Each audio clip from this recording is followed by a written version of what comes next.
kung fu? Show me.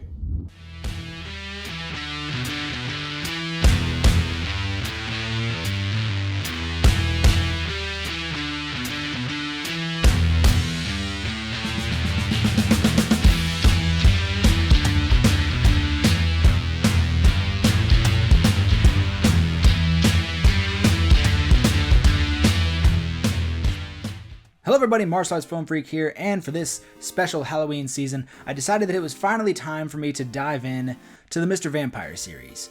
I watched the first one, I believe, last year for the first time, and I've had all the rest of the movies on this box set that Eureka just released recently. This is empty because it's right here. And I decided, this has been on the shelf for, a few weeks, a few months now. It's time to dive in.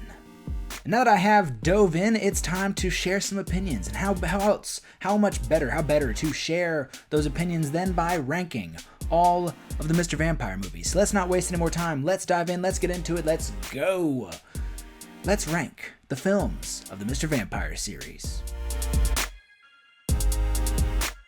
Number 5, Mr. Vampire Saga 4.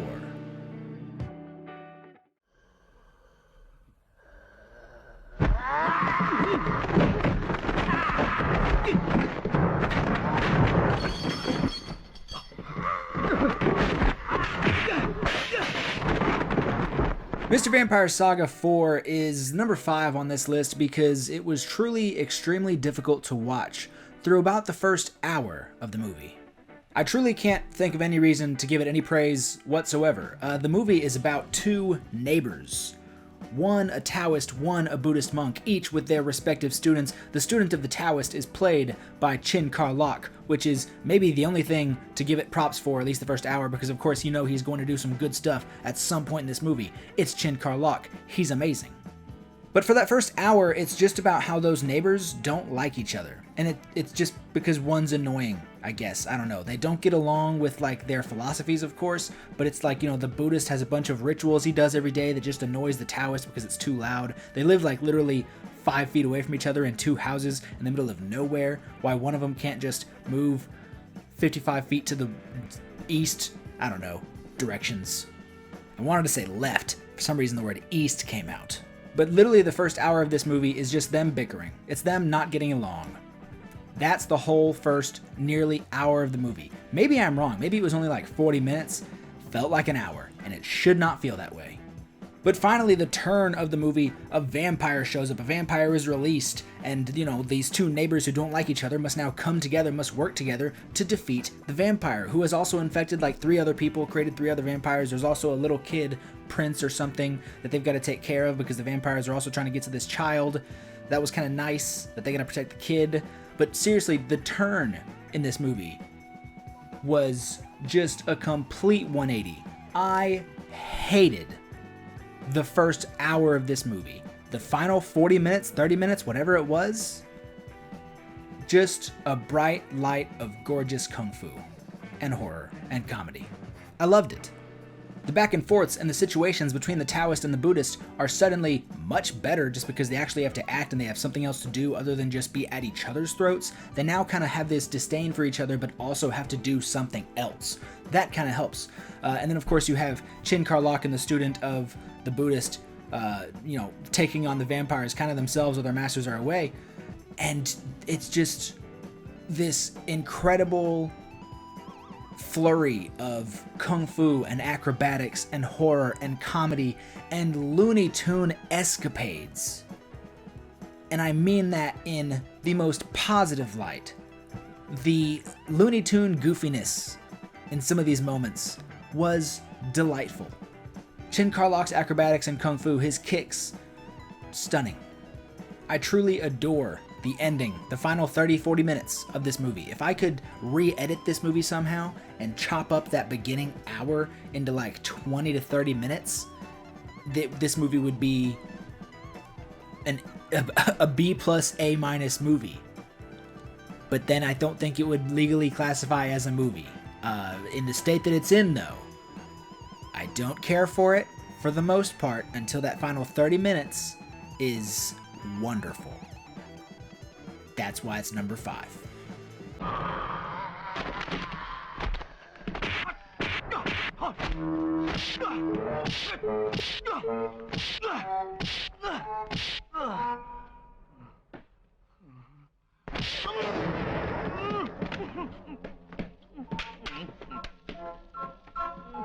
Number 4, Vampire vs. Vampire.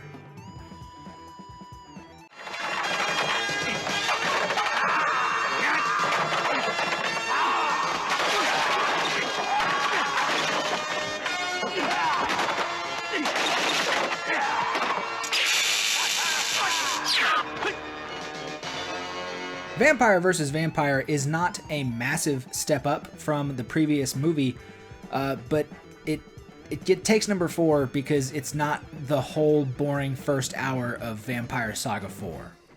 Vampire vs. Vampire is the 5th film in the Mr. Vampire series, and is honestly, I didn't even know what this movie was about even after watching it. I just read the synopsis on IMDb.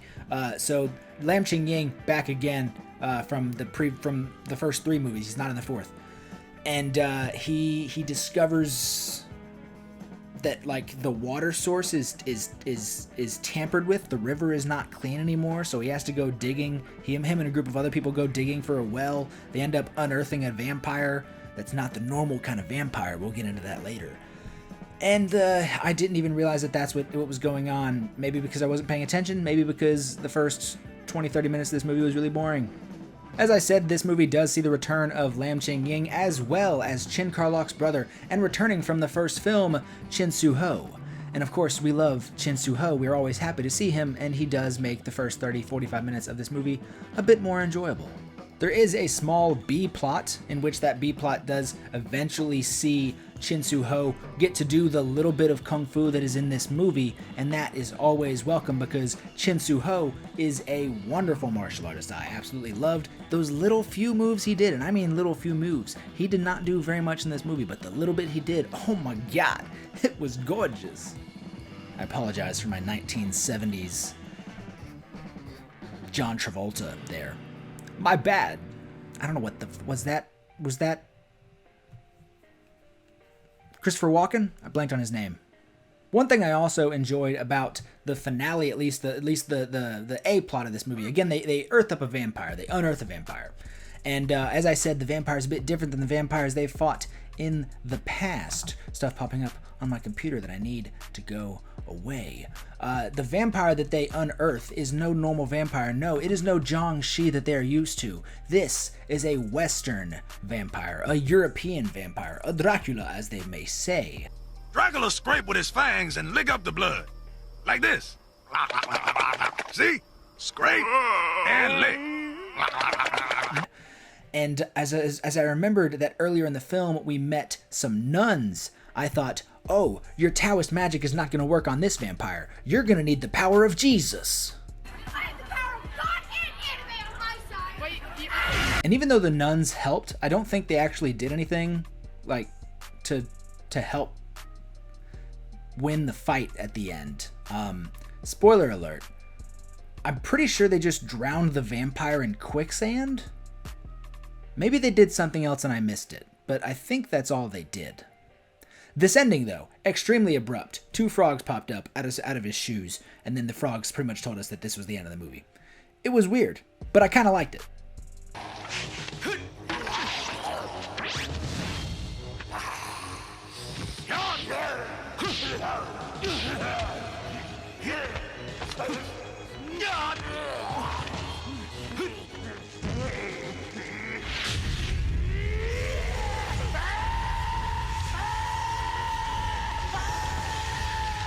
Number 3, Mr. Vampire 3.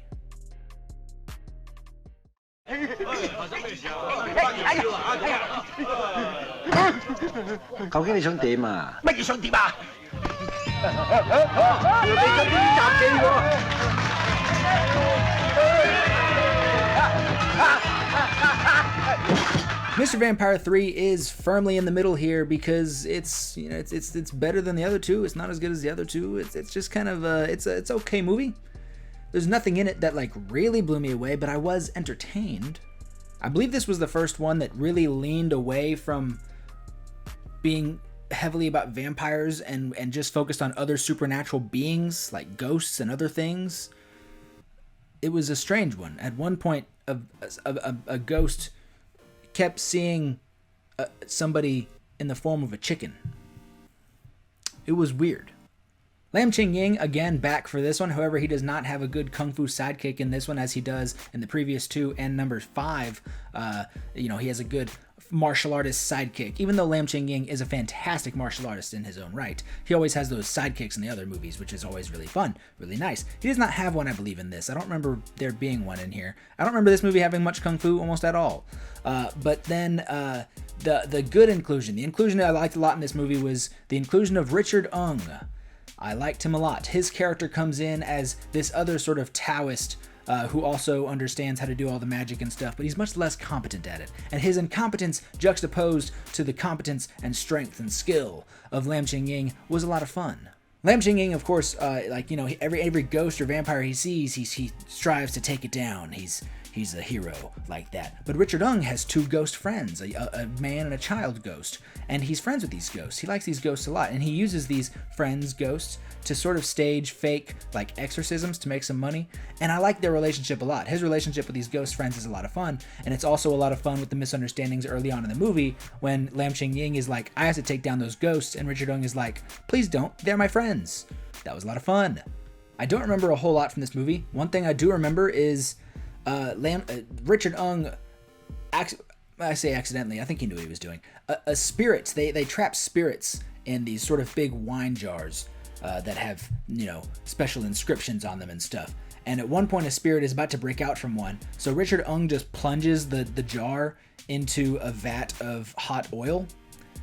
So the spirit rises as essentially just like a fried oil spirit. It's covered in it looks like a walking funnel cake. Where the film does lack in good kung fu, it makes up for in most of the comedy and just a whole lot of fun situations with some pretty fun characters bounce off each other. I enjoyed it. There's just not a lot in this movie that really had me that excited.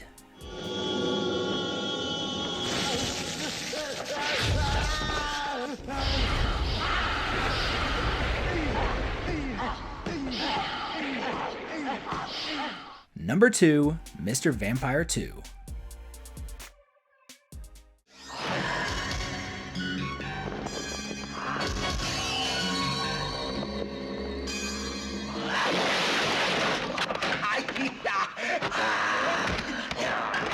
Mr. Vampire 2 is the only one of these movies that goes for a modern setting. It does take place in the 80s when this movie was made, and it's really strange that this movie shares an extremely similar plot to that of Magic Crystal, a film that came out in the very same year. Lam Ching-ying again returns from the first movie, but instead of Chin Su-ho, his assistant, his new assistant is Yuan Biao, which, that's just good. That's great. That's fantastic and amazing. I can't complain about that whatsoever. I love Yuan Biao, and he makes any movie he's in better. In this movie, we start with 3 archaeologists, 1 archaeologist and his 2 bumbling assistants, and they find 3 vampires, 2 adults, a mother and father, and a child vampire. They take them back to their lab, their research study area, need water, and then they lose the child vampire, and all of it, his bumbling, stupid assistants end up constantly releasing the two parent vampires from their sleep. And of course, it is up to Lam Ching-ying and Yuan Biao to save everybody in town and take down the vampires. Meanwhile, we also have a B-plot where, again, I said that the child vampire escapes. It ends up being quite friendly. It befriends 2 young children and their group of friends. They all hang out with this vampire. They put, clothes on it and, cover it up during the daylight, during the day to hide it from the sun. And they just go on some fun, wacky daytime adventures until eventually, something else is going to happen. The film does a fantastic job setting up the threat that is these vampires, as one of the bumbling assistants keeps accidentally freeing them one at a time. The mother, the dad, just constantly in trouble until he can finally get them both back down to sleep. And then Yuan Biao comes in, and he's kind of bumbling himself because he's trying to take pictures of them and get a good scoop or something. And he also keeps releasing the vampires. But whereas the other one was mostly just running away, Yuan Biao is both running away and fighting back. So we get to see some good Yuan Biao kung fu and stunts. And I'm always happy with some Yuan Biao kung fu and stunts. There is a fantastic contrast between the A and the B plot. The A plot, we of course have Lam Ching-ying and Yuan Biao dealing with the horrific threat, horrible threat that is the vampires. And then we go to a much more lighthearted B plot of the child vampire playing with the children. That was a lot of fun. But what makes it so good is that while these are two totally separate events, two totally separate tones of the movie, the way they come together in the end is just about as good as it can go. It's pretty perfect. You know, there's a lot of movies where there's an A and a B plot, and one of them is maybe not very good. Some movies have a C plot, and that's awful. Not all the time. But whenever one of those plots is just not very good, you just are waiting for it to go back to the other plot you were enjoying. That's really not the case with this movie. Both of the plots were very fun, and when they do finally come together for it to conclude the movie, it works out perfectly, it makes sense, it's really good. I found this one extremely entertaining. It's honestly stuck with me more than the more recent movies that I watched, the later films that I watched more recently. I remember more from Mr. Vampire 2 that I watched a week ago than I remember from Vampire vs. Vampire that I watched 2 days ago. It's a lot of fun, I liked it a lot, and you should watch it too. It's number 2 in this list, and it's Mr. Vampire Part 2.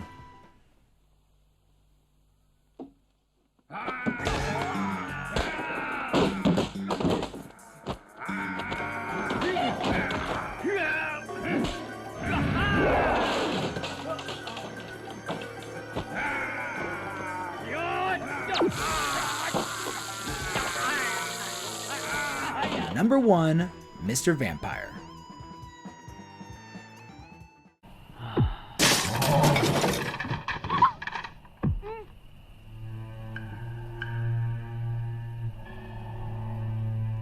Mr. Vampire introduces us to Lam Ching-ying's Taoist priest, sort of this Detective D, Batman, I'm totally blanking, Sherlock Holmes type character. I guess you'd probably more lean him towards Detective D. But I can't say that because I feel like most people are not totally aware of who Detective D is, if even at all. So let's go with Sherlock Holmes and Batman. In Mr. Vampire 1, or just Mr. Vampire, the story is about this town who is trying to bury, just bury a man. It's a burial. This man died, they have to bury him. He's a very important man in town, and everyone's, sad about his burial. And the burial goes awry. The corpse resurrects as a vampire, hopping around as vampires in these movies do. And, things go awry. I think there's about also another bad vampire. And then the Lam Ching-ying is also framed for a murder. So that's interesting.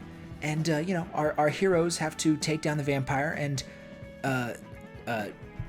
totally blanking on the word, prove Lam Ching-ying's innocence. There's another word I'm looking for there, and I don't know what it is.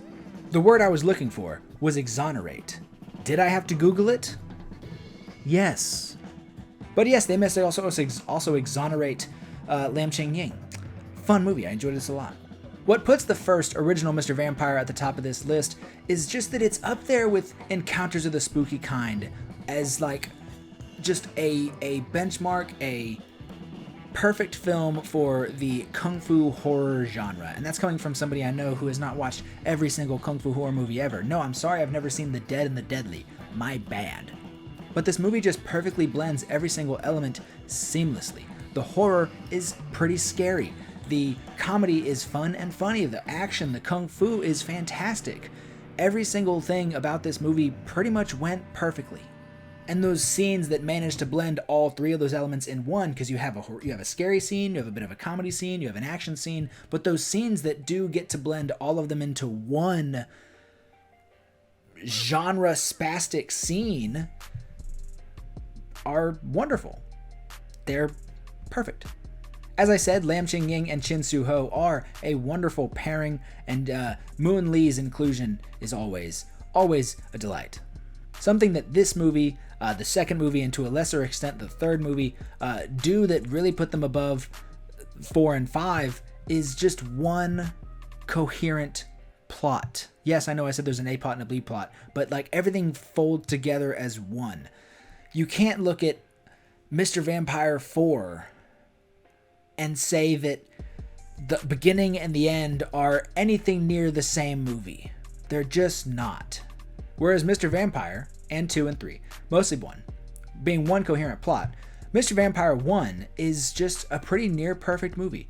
You know, if I had to introduce somebody to the blended genre of kung fu horror, thinking about it, my 3 films that I frequently want to go to when I want to show somebody the genre are kind of the 3 base movies that I originally saw as kung fu horror. I think I saw Rigor Mortis several years ago, but I wouldn't count that, I guess. I would go back to the 80s, of course, and I would say Encounters of the Spooky Kind, Mr. Vampire, and the Seventh Curse. Seventh Curse, though, is many, many other things.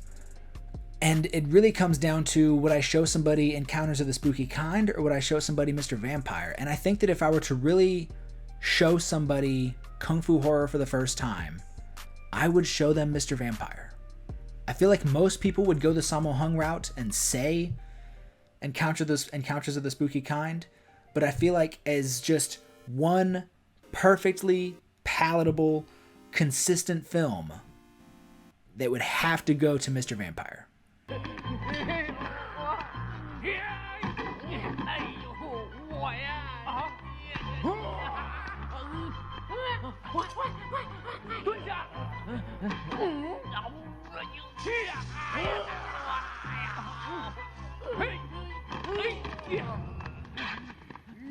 But what do you think of my ranking here of the Mr. Vampire films, 1 through 5, from worst to best?